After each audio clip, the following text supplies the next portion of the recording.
Gloire à Dieu. On continue notre étude sur le guide de prière. Comme qu'on a vu depuis le début, on amène des points qui sont écrits dans la parole de Dieu sur des sujets que la Bible nous dit de prier. Comme qu'on disait, la prière par l'intelligence, c'est de réaliser les choses que Dieu nous parle dans sa parole, les choses qu'il nous demande de prier afin qu'on puisse obtenir ce que Dieu s'attend à ce qu'on obtienne. Parce qu'en réalité, tout vient de Dieu. Puis c'est dans la prière qu'on va chercher tout ce qu'on a besoin pour notre changement, notre transformation, pour notre équipement, pour qu'on puisse être guidé, conduit, etc., pour recevoir l'onction. Tout ce que Dieu donne, il donne comme en réponse aux prières. C'est pour ça qu'il nous parle de sujets dans la Bible, dans l'enseignement, quand il dit, Jésus a dit à ses disciples, enseignez-leur à observer ce que je vous ai prescrit. Fait qu'il y avait déjà des prescriptions enseignées par Jésus et les apôtres. Puis c'est des choses qu'il faut en parler par rapport que Dieu veut nous ramener tout le temps dans les choses qui concernent sa volonté. Fait que si on apprend des choses qui ont été écrites selon sa volonté, c'est dans le but qu'on prie pour ces choses-là. Toute la révélation de la Bible est donnée pour que le chrétien puisse connaître ce que Dieu veut. Une fois que tu connais ce qu'il veut, tu peux le demander. Puis quand tu le demandes, quand c'est déjà écrit de prier pour ça, mais tu as plus d'assurance pour prier. Parce que notre assurance, là, vient, c'est écrit, c'est une promesse, Dieu, il veut nous le donner. Puis si on a besoin de ça dans notre vie, on le demande, puis Dieu va nous l'accorder. Aujourd'hui, dans la suite, on est déjà comme la plupart des thèmes sont bâtis, puis ça se peut des fois que ça coordonne en même temps que des réunions du samedi là, dans les études. Ça peut arriver que les sujets se rejoignent parce que c'est deux séries séparées. Puis ça va se rejoindre un peu, justement, en fin de semaine. Fait que c'est selon la volonté de Dieu. Dieu veut nous parler, puis je crois que qu'est-ce qu'on va voir ce soir, c'est un sujet important. Ils sont tous importants, mais celui-là, il faut mettre l'accent là-dessus, de combattre pour ce sujet-là. Demander à Dieu pour notre transformation et nos victoires. On est en train de voir le samedi que c'est l'apprendre la guerre spirituelle, le combat du chrétien, qu'est-ce qu'il y a à faire comme à utiliser les armes et la puissance de Dieu pour arriver où ce que Dieu veut nous emmener dans nos victoires, les combats contre le diable et le monde des ténèbres, tout ça.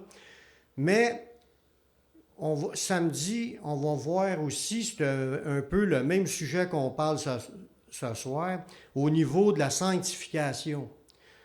On va voir que la sanctification, là, c'est aussi un combat spirituel. Se battre contre les esprits, puis contre les démons, puis tout le kit, ça fait partie de la Bible, ça fait partie de la guerre chrétienne. Mais se battre aussi contre notre chair aussi, ça fait partie de la vie chrétienne. Des désirs qui ne sont pas de Dieu dans notre vie. C'est ça qui est en réalité Avant, on se livrait à tout ce qui se passait devant nous autres. Mais quand tu es chrétien, tu apprends à avoir du contentement, tu apprends à résister à certaines passions, à certains désirs qui ne sont pas de Dieu. Puis parce que ta chair, elle a des désirs contraires à ceux du Saint-Esprit. Puis ça, il faut arriver à comprendre cela au point de lutter contre ce que Dieu ne veut pas. Mais il y a un travail à faire. Puis ça fait partie d'un des points qu'il faut prier pour nos vies, à prier pour que Dieu continue son œuvre de sanctification. Parce que si on ne sanctifie pas, veut pas, on patauge encore dans des affaires que Dieu veut pas. Puis si on patauge dans des affaires que Dieu veut pas, mais ça attriste le Saint-Esprit, puis ça a des conséquences. Dans nos prières, le sujet de ce soir, demandons au Seigneur de nous sanctifier. Ce soir, on va apprendre à prier pour que Dieu nous délivre de nos péchés puis nous transforme à l'image de Jésus. On le sait que l'Esprit Saint le fait, mais il le fait en accord aussi de notre volonté de vouloir atteindre cela. Si un chrétien ne veut pas être sanctifié, s'il ne veut pas travailler sur sa personne pour changer, même si le Saint-Esprit veut te changer, tu ne changeras pas. Il faut marcher à l'unisson avec le Seigneur. Avoir la volonté de changer dans les choses qu'il faut changer. C'est sûr qu'il peut y avoir des résistances dans notre corps, ça ne tente pas, puis on aime certaines affaires, puis on ne veut pas les lâcher. Il y a des combats. Puis Dieu donne des moyens aussi pour s'en sortir. Ce soir, on va comprendre un peu, on va parler de la sanctification. La sanctification, c'est synonyme de consécration. Se consacrer à Dieu. Ça, quand on parle de sanctification, c'est un processus à te consacrer à Dieu, à consacrer toute ta personne à Dieu, à consacrer tous tes domaines de ta vie à Dieu, à consacrer tout ton temps, ton argent, tes biens, ta personne, tes capacités. En fin de compte, quand Dieu nous a rachetés, il nous a rachetés. On était des esclaves vendus au péché, vendus au diable. Puis quand il nous a rachetés, maintenant, on lui appartient à 100%. Pas juste 10%. 100%, on appartient à Dieu. On est devenu le peuple de Dieu. On n'est plus le peuple. On n'est plus le peuple dans un sens du diable. On n'est pas non plus un peuple indépendant comme qu'on peut faire ce qu'on veut, comme qu'on pense. Parce que des fois, on pense qu'il y aura un milieu entre appartenir à Dieu et appartenir au diable. Là, je suis dans le milieu, là, puis je suis encore en guide de moi-même, par moi-même, puis je veux pas que le diable m'attaque, mais je veux pas que Dieu me domine dans tous les domaines de ma vie. Fait qu'on se tient dans le milieu. Mais un chrétien ne peut pas se tenir dans le milieu. Tu appartiens à Dieu ou tu n'y appartiens pas. Si tu appartiens à Dieu, toute ta vie, il va falloir que tu luttes, tu combattes contre ta chair qu'elle ne veut pas appartenir à Dieu. Elle a des désirs qui sont contraires à ceux de l'esprit. L'esprit veut nous emmener là, puis notre chair veut s'en aller par là. Puis là, ce combat-là, il est réel. Puis la sanctification, c'est que l'homme intérieur qui se fortifie dans le Seigneur, qui est renouvelé dans son intelligence, il apprend c'est quoi la volonté de Dieu. Puis là, avec la force que le Seigneur donne, avec les outils que Dieu donne, tu vas travailler sur ta personne pour essayer d'amener ton corps à l'obéissance des choses de Dieu. Amen. La sanctification, c'est l'action de nous rendre plus saints. Parce que on est déclaré des saints en théorie, mais Dieu veut qu'on devienne saints dans toute notre conduite. Ça veut dire qu'il y a un processus de transformation. C'est ça la sanctification. La Bible nous dit qu'il nous a rachetés. Ensuite, il veut nous libérer. Parce qu'en tant que propriétaire, il t'a racheté, tu lui appartiens. Mais tu es comme un diamant brut, là. Tu as besoin d'être façonné, là. Parce que en commençant ta vie chrétienne, ta vie n'a pas 100% changé de la minute que tu as accepté Jésus, là. Il y a peut-être des affaires, des chaînes qui vont tomber à ce moment-là. Mais il y en a encore des chaînes. C'est que Dieu ne nous montre pas toutes d'un coup sec, il y en a trop. Des fois, on ne voudrait même pas embarquer. C'est comme un enfant, un bébé qui est dans le ventre de sa mère. S'il saurait tous les troubles qu'il était pour traverser dans sa vie, tous les efforts qu'il aurait à faire, il ne voudrait même pas sortir. Le bébé, il sort parce qu'il ne sait rien, puis il est content de sortir, mais il apprend au fur et à mesure à vivre ce qu'il a à vivre. Mais nous autres aussi, c'est la même affaire. On ne savait pas dans quoi qu'on s'engageait en acceptant Jésus dans notre vie. Puis maintenant qu'on est chrétien, on est heureux, mais ce n'est pas sans effort ou sans renoncement ou sans un coût à payer pour devenir plus proche du Seigneur. Ça coûte quelque chose, être chrétien. Il nous a rachetés, mais après ça, il nous libère. Parce que dans 1 Pierre 1,18, ça nous dit quel état qu'on était. Il dit, sachant que ce n'est pas par des choses périssables, par de l'argent ou de l'or que vous avez été rachetés, de la vaine manière de vivre que vous aviez hérité de vos pères. La Bible dit, on est au monde là, dans un contexte complètement écarté du vrai chemin que Dieu s'attendait de nous. On vivait dans les ténèbres, dans une noirceur, puis on pataugeait dans le péché. Il y a des versets même qui disent qu'on était dans le caca. Dans la chenoute. En une manière polie, la chenoute. On était pourris, perdus, pervers, pécheurs, égarés. Nomme-les toutes. Puis quand il nous a rachetés, parce qu'on avait la volonté d'être sauvés, on croit en lui, puis on a commencé à le découvrir, il nous prend, puis Puis là, il faut qu'il fasse le ménage. Il faut qu'il nous change. Puis ça prend un long processus. Il y a des affaires que ça va prendre des années à changer. Mais c'est ça le chemin de la sanctification. C'est des manières de vivre qu'on a héritées de nos pères, des manières de vivre qu'on a héritées de nos parents.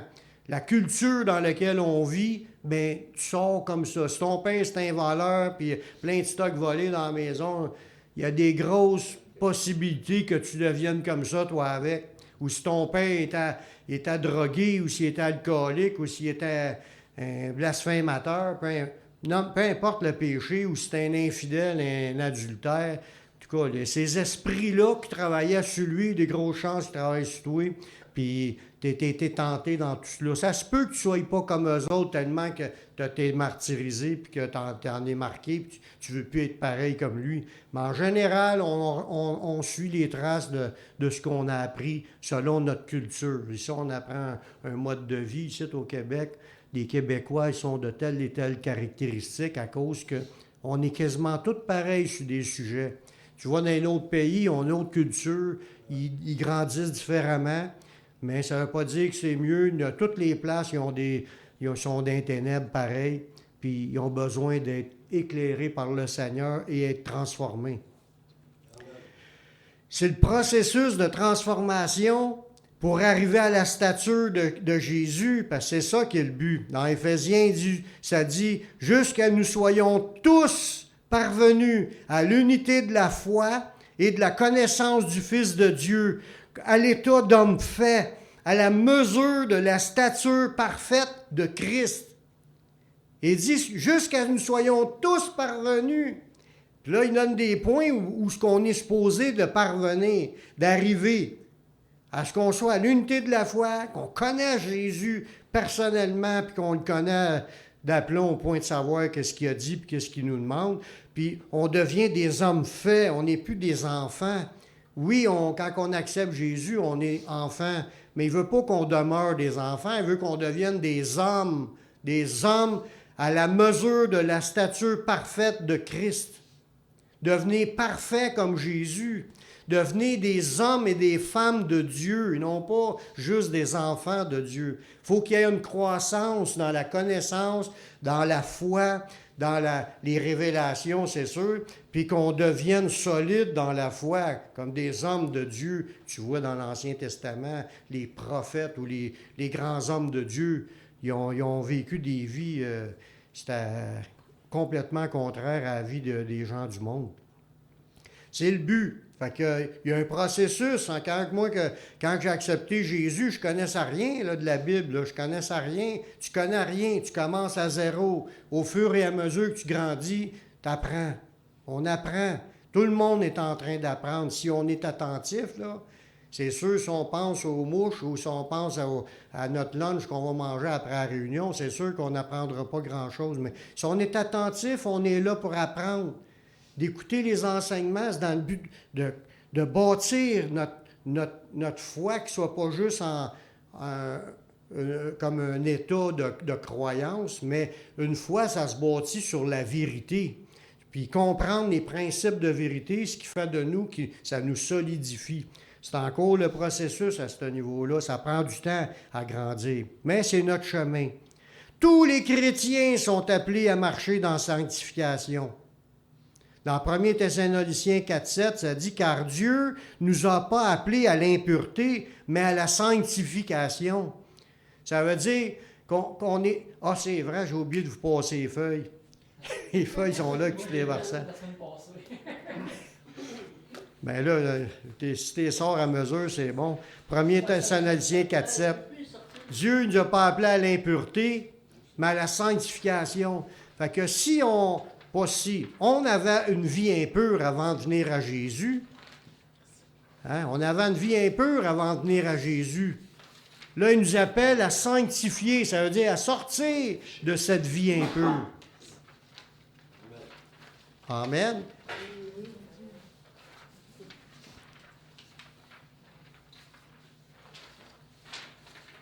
On va le laisser passer les feuilles. Et je suis pas vite.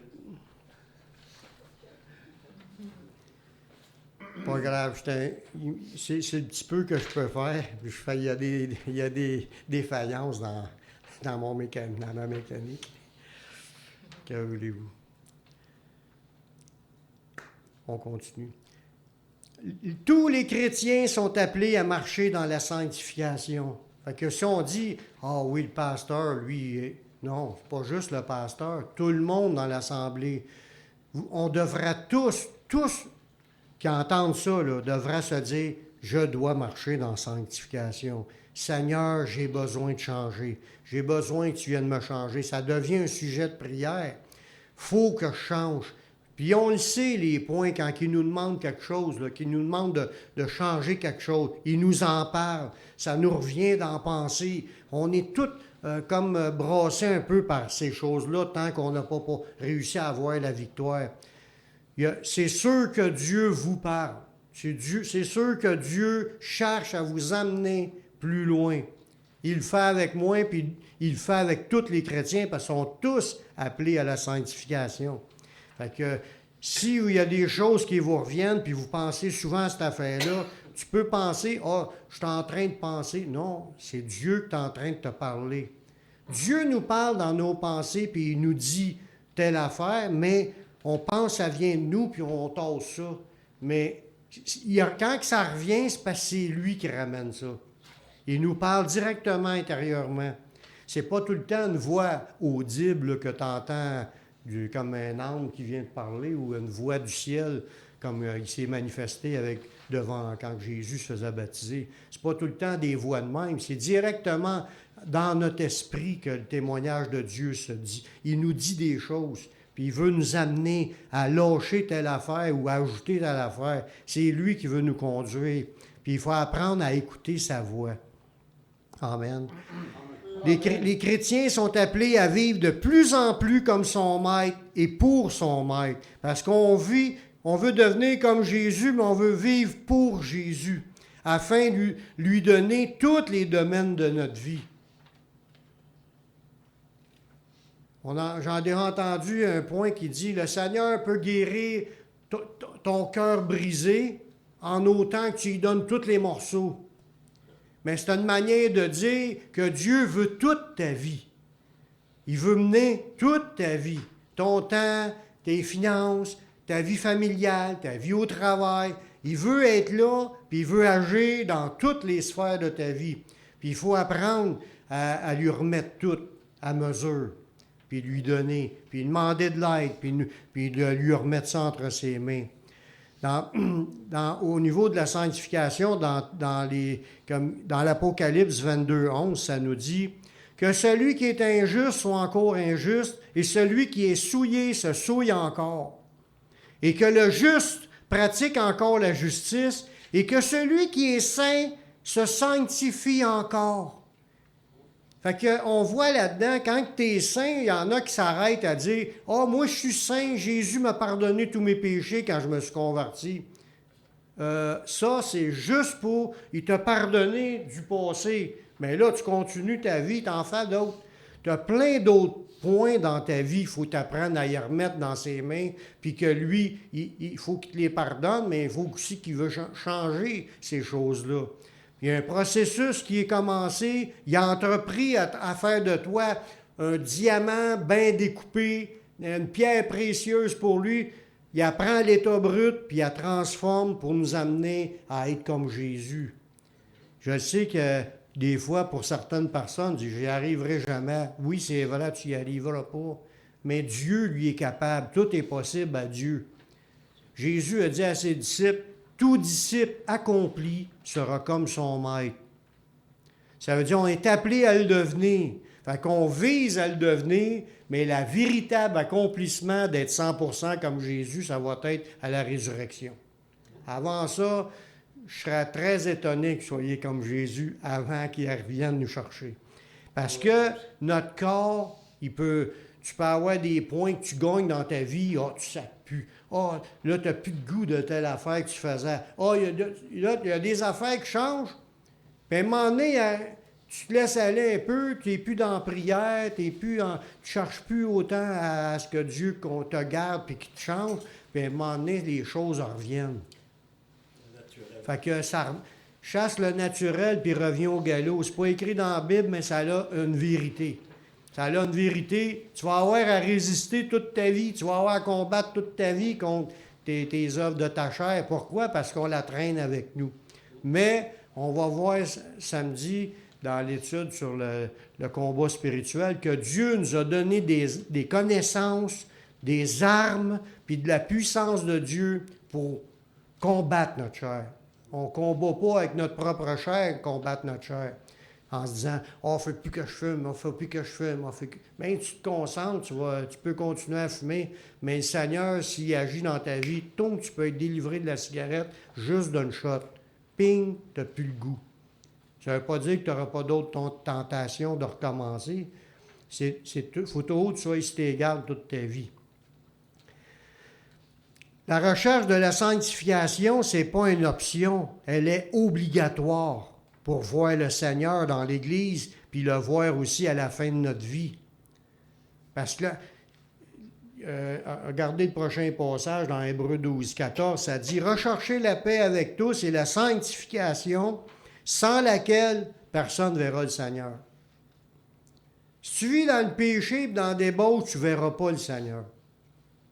Si tu cherches à t'en sortir, le Seigneur t'a tendu la main, puis il t'a appelé, puis il t'a emmené, tu lui as demandé pardon, tu t'es engagé sur le chemin de vouloir changer parce que tu t'es repenti, mais il va le faire. Continue à rester en chemin-là, tu vas le voir, le Seigneur, dans ta vie. Tu vas le voir ici, nager dans ta vie, puis tu vas le voir après. Mais néglige ça, puis tu ne rentres pas. Ça, c'est clair. Il y a plein de passages qui parlent qu'il y en a qui ont retourné dans le vomissage, qui a truie lavé, est allé se revautrer dans le bourbier, ou bien des affaires. Tu sais, il y en a qui ont reculé, ils ont abandonné pour suivre Satan. Ils ont suivi des démons, des doctrines de démons. Ils ont changé de foi. Ils croyaient en Jésus, puis sont rendus avec d'autres religions. Mais ça, c'est avoir perdu le focus que Jésus t'a sauvé, t'a racheté, tu lui appartiens, il a commencé une œuvre en toi, puis il veut t'amener à être comme lui, puis il veut t'amener avec lui. Puis c'est ce qu'on veut. Nous, on est engagés là-dedans. On n'est pas de ceux qui se retirent pour se perdre, on est de ceux qui ont la foi pour sauver leur âme. Amen. Amen. Pour connaître quels sont les buts à atteindre, mais on doit se référer à la parole de Dieu. Si on néglige la lecture de la Bible, c'est sûr, ou si on néglige écouter des enseignements, c'est sûr qu'on ne peut pas apprendre jusqu'à où il faut aller. Pour y arriver, il faut que tu étudies, il faut que tu recherches, il faut que tu essayes de comprendre. Puis Dieu veut nous amener là. Jésus, il a dit dans Jean chapitre 8, le verset 31, il a dit aux Juifs qui avaient cru, il dit, si vous demeurez dans ma parole, vous êtes vraiment mes disciples, puis vous connaîtrez la vérité, puis la vérité va vous rendre libre, elle va vous affranchir. Ça veut dire que c'est en demeurant dans la parole, premièrement, que tu vas apprendre c'est quoi le chemin, puis dans la parole, quand tu marches selon la parole, le Saint-Esprit va t'amener à être libéré, comme c'est écrit dans la parole. Mais il faut que tu t'accroches aux promesses, il faut que tu t'accroches à Dieu, puis Dieu va le faire, puis il va nous rendre libres. Cette transformation-là n'est possible que dans la prière et par le Saint-Esprit. Dans 2 Corinthiens 3, 18, il dit, « Nous tous, le visage découvert, on contemple comme dans un miroir la gloire du Seigneur. Nous sommes transformés en la même image. » Ce miroir-là, c'est la Bible. Tu contemples Jésus en lisant la Bible. Puis tu vas être transformé à la même image. Tu vas devenir comme Jésus. Plus tu vas t'approcher du Seigneur, plus tu veux connaître la Bible, mais plus que le Saint-Esprit va t'amener à être comme cela.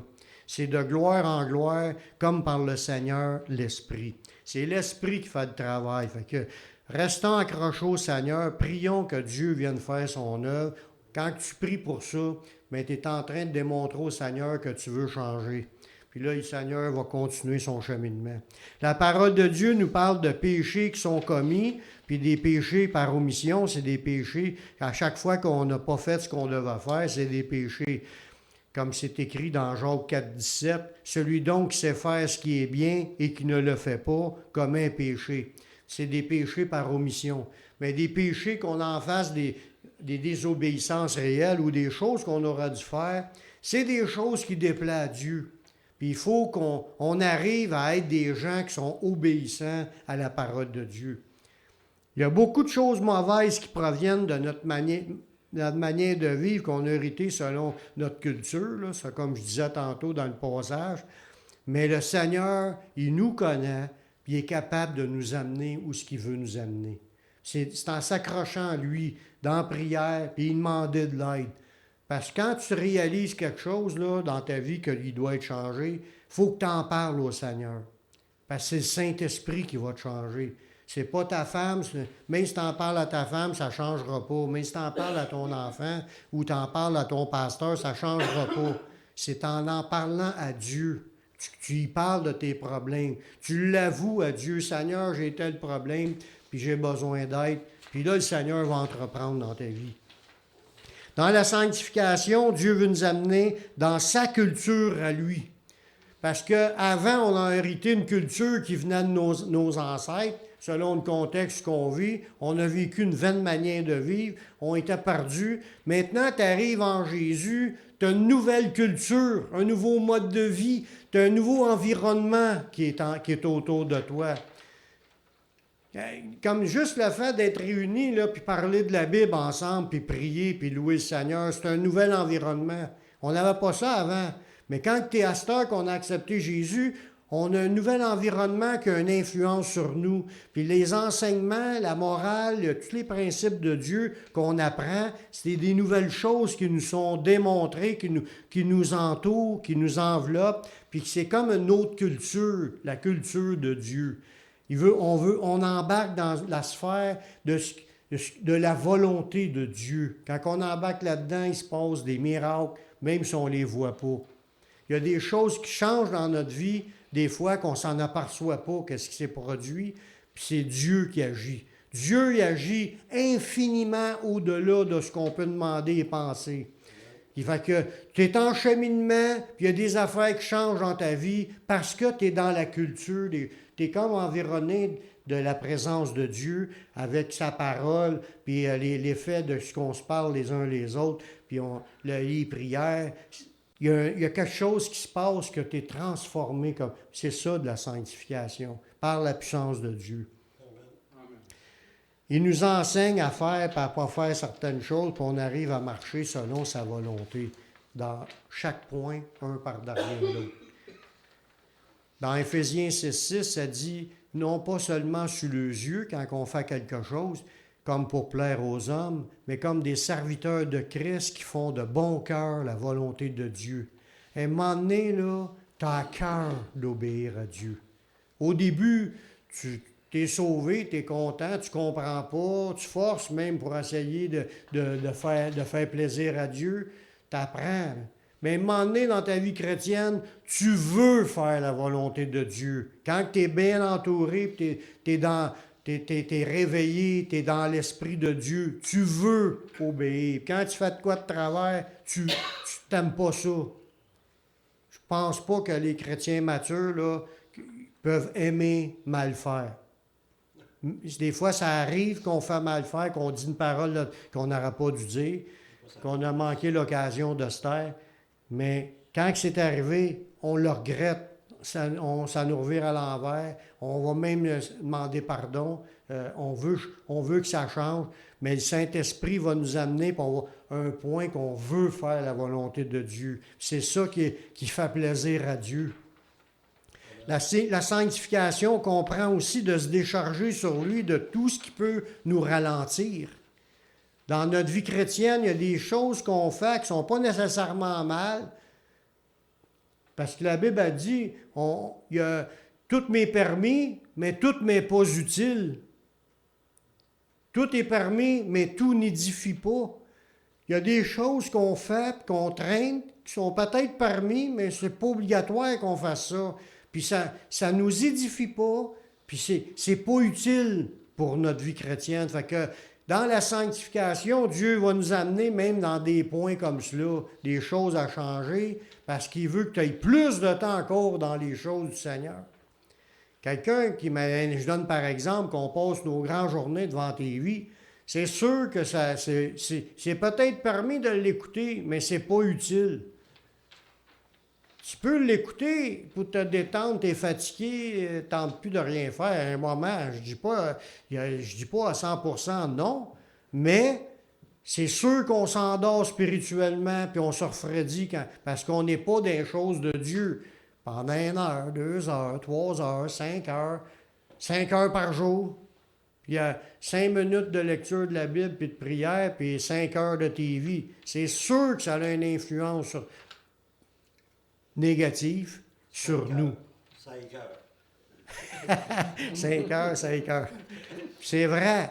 Si on l'avoue, c'est vrai. Tout est permis, mais tout n'est pas utile. Puis dans la sanctification, Dieu peut nous amener à ce qu'on mette plus de temps en prière, plus de temps. Il veut couper des choses, ce qu'il appelle dans Jean, d'émondage. Émonder, là, c'est comme un plant de tomate. Il y a bien des branches après, mais ils ne sont pas toutes utiles. Si tu veux que les tomates grossissent plus vite puis qu'elles soient plus belles, coupe les branches qui ne servent à rien. Puis là, la sève va aller directement dans les branches où il y a les fruits. Puis là, les fruits vont recevoir pleinement tout le jus. Les branches, les feuilles là, qui ne servent à rien, qu'il n'y a pas de fleurs après, là, tu peux les couper. Ça, ils appellent ça émonder. L'émondage, c'est d'enlever ce qui est trop afin que le jus puisse aller dans les bonnes branches qui ont les fruits dedans. Mais Dieu veut faire exactement la même chose avec chacun de nous. Ça fait partie de la sanctification. Il y a des choses qui sont des fardeaux, des poids, qu'on fait ça par répétition, par habitude, puis on pense que c'est ça. C'est pas obligatoire de faire ça. Il peut nous en délivrer, voyez-vous. Les fardeaux sont tout ce qui pèse sur les épaules. Que ce soit pour amener une fatigue physique ou morale, ou amener de l'amertume, ou du découragement, ou des blessures, ou des soucis, des angoisses, des maladies, des péchés, de l'attachement à l'argent, l'attachement aux biens, les dépendances affectives et du corps. Peu importe les problèmes qu'on peut avoir là, dans tout ça, là, puis il y en a d'autres que je n'ai pas nommés, mais Dieu peut nous délivrer de tout ça pour qu'on soit encore plus libre pour pouvoir le glorifier puis le servir. Amen. Amen. Il faut aller à Jésus par la prière pour être allégé de tout ce qui nous charge. Amen. Matthieu 11, 28, Jésus a dit, « Venez à moi, vous tous qui êtes fatigués et chargés, et je vous donnerai du repos. »